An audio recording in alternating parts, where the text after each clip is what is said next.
Po mga guys, yun po, nagluto po tayo ng ginisang sayote. Yun po, sarap-sarap po niyan. Yummy, yummy.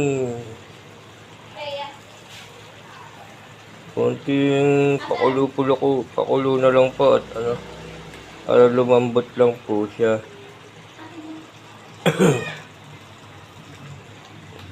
Ulam po namin yan, pananghalian.